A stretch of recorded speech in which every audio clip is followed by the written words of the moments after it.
Bonjour à tous. Bonjour à tous.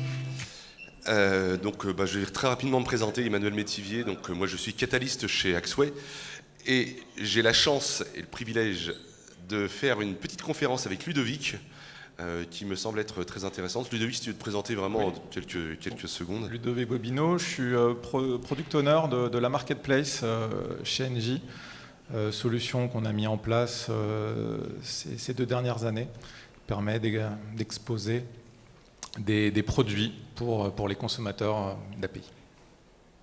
Alors, en fait, on voulait faire cette petite conférence très rapide, puisqu'on va tenir une demi-heure, j'espère, parce qu'en fait, c'est une histoire qui est complètement incroyable. Moi, quand j'ai lancé les premières API, c'était plutôt dans le milieu financier, banque, assurance, et on voit très bien comment un service peut être fourni à un écosystème et comment justement toutes les API, comme le disait Gilles Babinet tout à l'heure, vont ouvrir le mainframe, vont ouvrir le web 2.0 pour justement engager cet écosystème.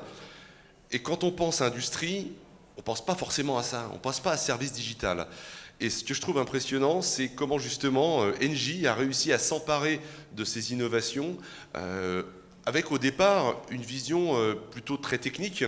C'était comment je fais en sorte que, grosso modo, tout le monde soit aligné dans la publication de ces services avec le même outil, avec une vision un petit peu top-down de tout ça. Oui, complètement, Emmanuel. En fait, on s'est rendu compte chez Engie, ce grand groupe qui possède énormément d'entités, qu'on se retrouvait avec une hétérogénéité des technologies, donc avec différentes API Gateway, avec différents catalogues, et qu'on commençait à être un petit peu perdu, et que les points d'entrée que peuvent être les catalogues d'API se retrouvaient variés, un peu éparpillés, et empêchaient une utilisation optimale de toutes ces API.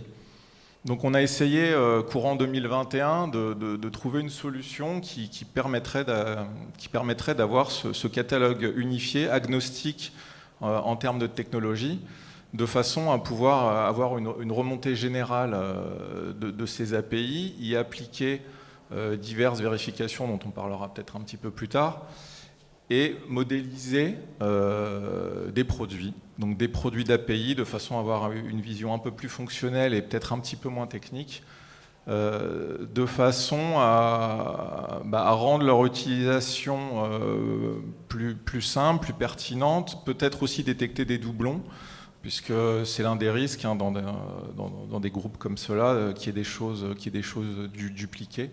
Donc voilà, pour rationaliser les coûts, les environnements et rendre le référencement plus précis. Donc alors, pour bien comprendre, dans la nébuleuse Engie, énormément d'API qui étaient là, qui étaient produits, développés, et un besoin de faire déjà dans un premier temps un inventaire. Oui, c'est tout à fait ça. L'APIisation est en route côté Engie depuis déjà de nombreuses années.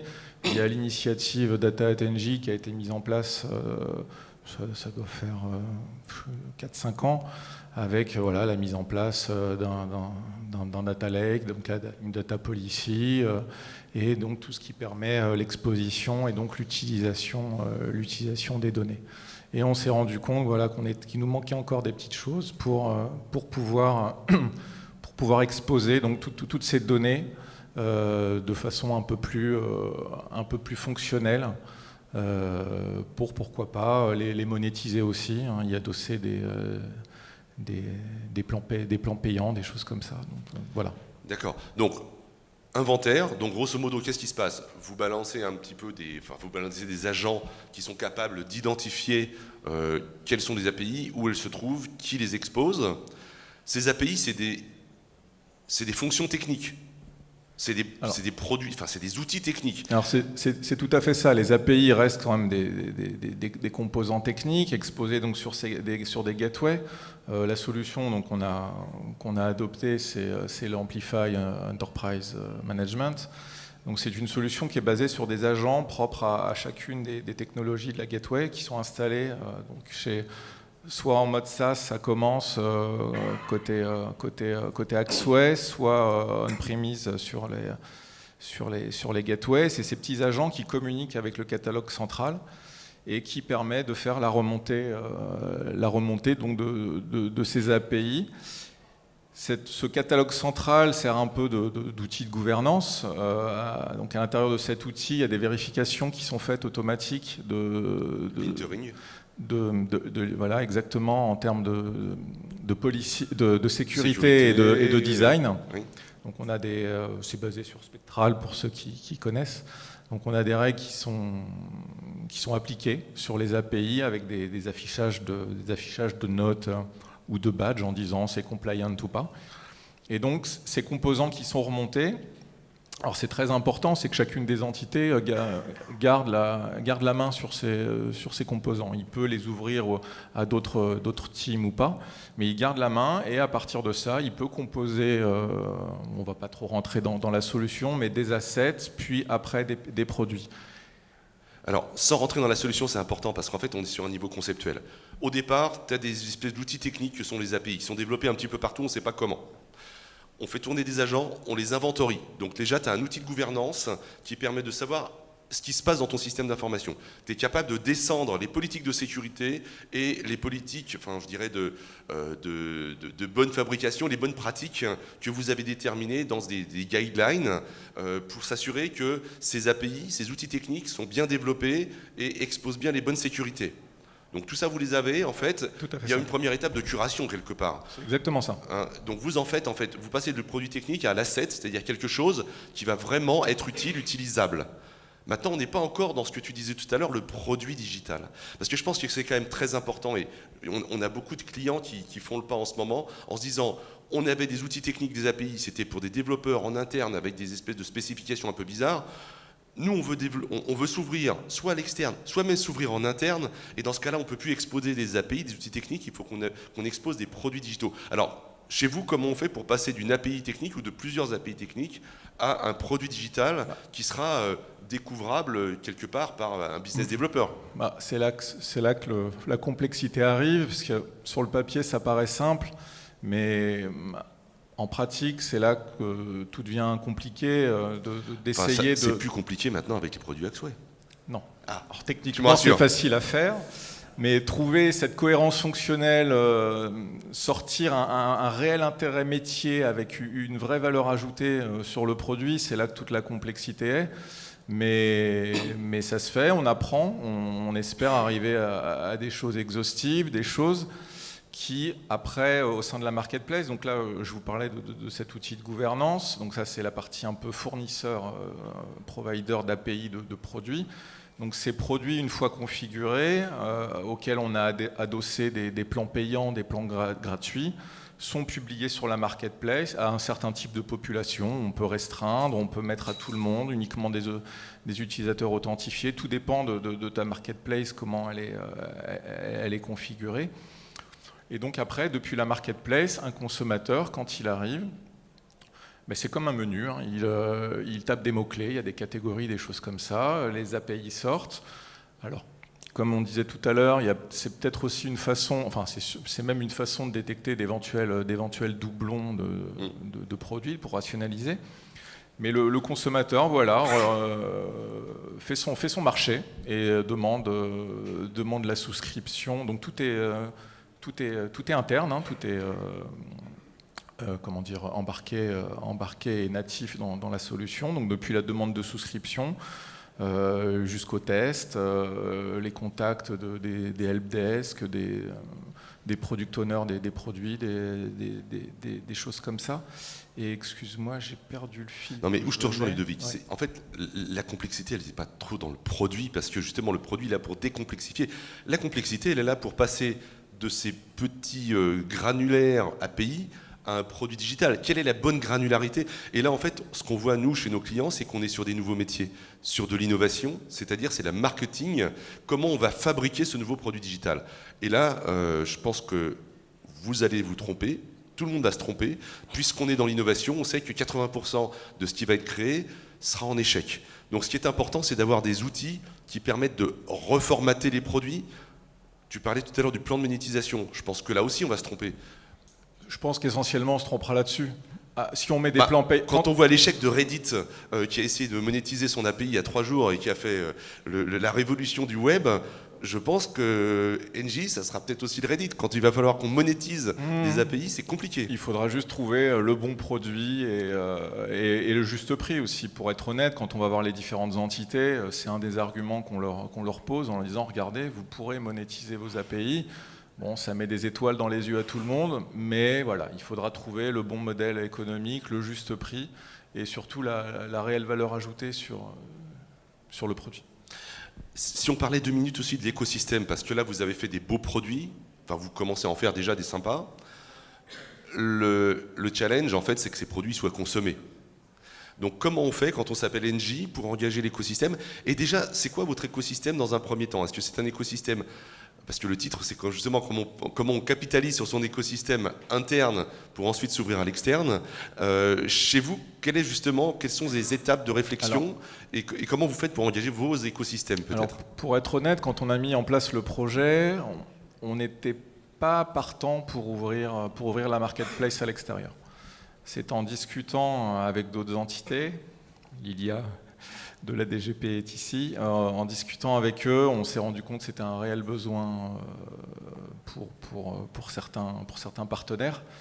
Donc on a revu notre façon de faire. Et quant à comment on fait notre pub et tout, bon, pour être honnête, on est encore à un état du projet relativement jeune, on ne s'est pas encore trop focalisé là-dessus, on met tout en place, mais effectivement ça va être l'un des prochains gros chantiers pour pouvoir bien promouvoir tout ça.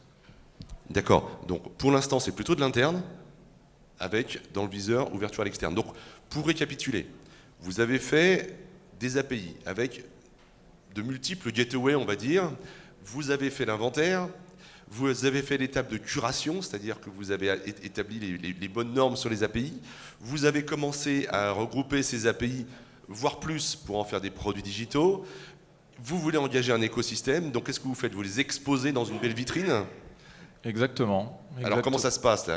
Vous allez mettre quoi dans cette vitrine? Il y a des catalogue managers qui se chargent de faire ces découpages fonctionnels le plus précis possible et avec la plus grande valeur ajoutée possible pour ensuite les mettre à disposition sur la marketplace. Comme je te disais, un public plus ou moins restreint.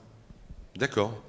On monétise pas pour l'instant, puisqu'il n'y a pas de monétisation externe, mais est-ce que ça veut dire qu'on n'utilise pas aussi, est-ce qu'on ne détourne pas les outils de monétisation pour regarder toutes les problématiques de refacturation interne qui sont inhérentes à tous les systèmes d'information?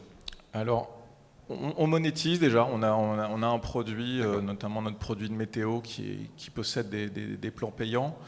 Pour l'instant, le produit part plus du principe que c'est un peu B2C, donc derrière un paiement, carte bleue, des choses comme ça. Il offre pas encore toutes les possibilités de dire que c'est du paiement interne ou des choses comme ça. Donc pour l'instant, ça reste encore un petit peu, on va pas dire basique, mais c'est pas encore orienté à une utilisation B2B, refacturation interne ou choses comme ça. Donc pour l'instant, tout ce qui est plan payant, la facturation n'est pas gérée à travers l'outil, mais en cible, tout doit être géré avec même des remontées dans SAP et des choses comme ça. D'accord. Alors, on a tous ici forcément des millions de questions à te poser, parce que vous êtes parmi les plus avancés dans ces réflexions de passer de l'API, qui est plutôt du Web 2.0, au produit digital, qui est le Web 3.0. On va peut-être se focaliser sur quelques points. Vous avez dans le viseur l'exposition de vos API peut-être un jour en externe. Est-ce que ça peut emmener des transformations business qui seraient de dire que Engie, une fois qu'il a cette marketplace, une fois qu'il a ses consommateurs de cette marketplace, va exposer ses services, mais va peut-être aussi exposer les services d'autres start-up qui tournent autour peut-être de votre... qui font partie de votre écosystème, mais qui ne sont pas dans votre cœur de système d'information. Alors, pour être honnête, je ne suis pas sûr d'être la personne la plus à même à te répondre. Il faudrait en fait qu'on interroge les entités d'Engie intéressées par la marketplace pour savoir à terme qu'est-ce qu'elles sont susceptibles d'envisager. ça peut clairement être quelque chose. C'est quelque chose qu'on voit de plus en plus en fait. Ce passage du business as a service au business as a platform, en engageant justement la production et l'exposition de services d'autres, de tiers. En tout cas, fonctionnellement, il n'y a pas de limitation sur cet usage. Oui. D'accord. Peut-être juste une dernière question sur la sécurité. On en a un petit peu parlé dans le monitoring. Donc, grosso modo, le monitoring, c'est de la sécurité technique. On va regarder que vos API s'exposent bien avec telle méthode et autres. La sécurité, quand on parle de produit digital, c'est une sécurité qu'il faut embrasser de bout en bout.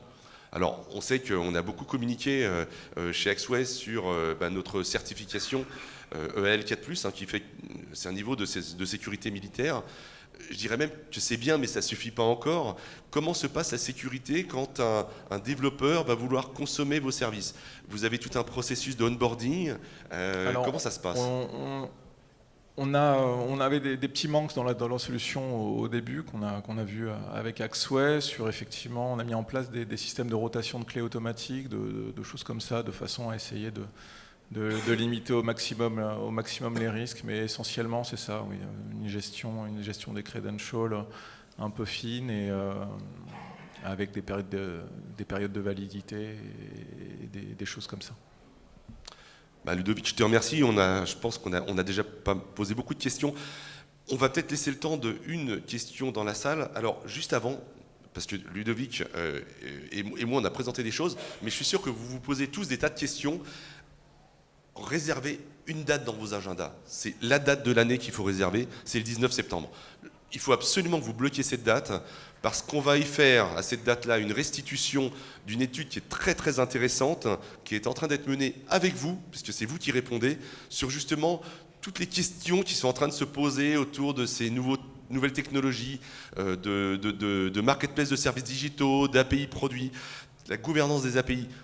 Toutes ces questions, vous êtes en train d'y répondre. Il y aura une grande journée de restitution et je pense que ça va être une journée à ne pas manquer dans l'année avec bien entendu France API. On a le temps pour une question. Est-ce qu'il y a une question dans la salle? J'en prie. Alors on va y aller direct.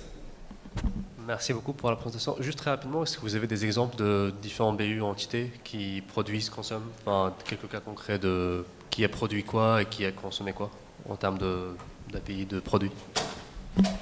On a des données météo, comme on vous disait. Avec la DGP, on va avoir toutes les données sur les offres commerciales, sur les points de livraison, enfin tout ce qui est propre à l'énergie. On a des choses sur les éoliennes, enfin voilà, tout ce qui peut couvrir le métier d'Engie. Donc pas mal de. On a des choses plus simples d'envoi d'email. C'est assez vague. Moi, juste une question sur les agents qui ont permis de faire l'inventaire sur les API. Quels sont les agents qui vous ont permis de faire les inventaires? Alors, en agent disponible, il y a WebMethods qui est en cours de finalisation. Sinon, vraiment d'opérationnel, on a Azure, on a AWS, Axway forcément. Qu'est-ce que j'oublie? On a Apigee. Alors, Apigee Edge, le X arrive en 2024. Et ce qui est important, c'est que même s'il en manque qu'un, il y a un SDK qui est disponible de façon à pouvoir développer ses propres agents. Mulsoft aussi disponible. Oui, globalement, je pense qu'on a toutes les passerelles qui sont pour l'instant. Il en manque quelques-unes, mais. Il y a les spécifiques, il y a les devs spécifiques, mais on peut avec le SDK le développer en quelques jours. C'est très rapide de déployer ce genre d'agent pour avoir une vision globale. Merci beaucoup.